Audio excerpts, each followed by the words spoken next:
are there any sort of historical anachronistic references in the Quran? Because I recall coming across this reference to Alexander the Great.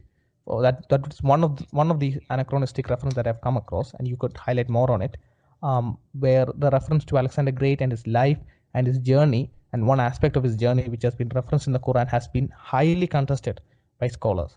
So are there anachronistic, out of touch with history elements in the Quran?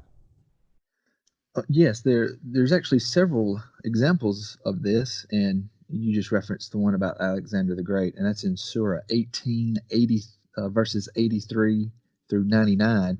And there's some debate about exactly who he is referring to. Some may say he's actually referring to Cyrus the Great, but some Muslim scholars will say that's referring to Alexander the Great. But the problem is that no matter how somebody were to interpret that, whether that's actually Alexander the Great in that reference or Cyrus the Great, those verses are implying that they were Muslims, but Alexander the Great and Cyrus the Great actually were not Muslims. Alexander the Great was a polytheist. For example, he believed in many gods, so he was clearly not a Muslim. But those verses seem to imply that he was, if it's in fact referring to him. And another example, which this is arguably one of the biggest historical mistakes in the Quran, would be that Muhammad actually denied that Jesus was crucified. In Surah 4, 157 through 158,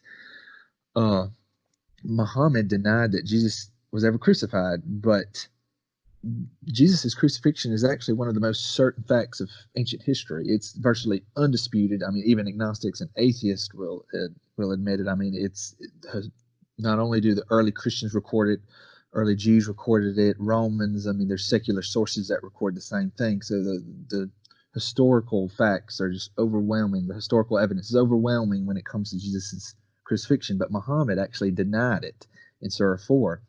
And now there is a belief that the Apocalypse of Peter, which is a 2nd century work, it wasn't really written by Peter, but it was a late 2nd century work, actually also denied the crucifixion of Jesus. So Muhammad could have been pulling from some of these late forgeries, these late false writings that came hundreds of years after Jesus actually lived. Like there's another writing called the second treatise of the Great SAFT, which is dated around the 2nd to 4th century, that also denies Jesus' crucifixion.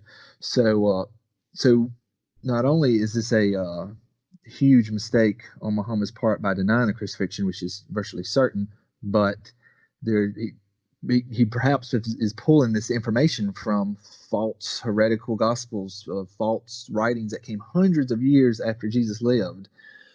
So that's one of the big, if somebody were to ask me about the historical mistakes of the Quran, to me that's arguably the biggest one that I would mention. And there's also just another quick one. Muhammad said in Surah 20, 85 through 95, Muhammad said a Samaritan led the Israelites astray with a golden calf during the time of Moses. But this is false, because the Samaritans didn't exist during the time of Moses. So it couldn't have been a Samaritan that led the Israelites astray. Muhammad also, to give another example, he said Jesus and his disciples were Muslims.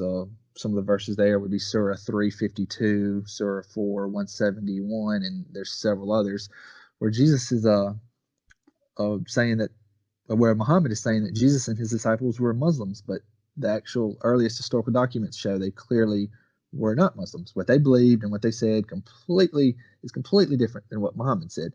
So there are several instances where Muhammad contradicted history, or he seems to be pulling information from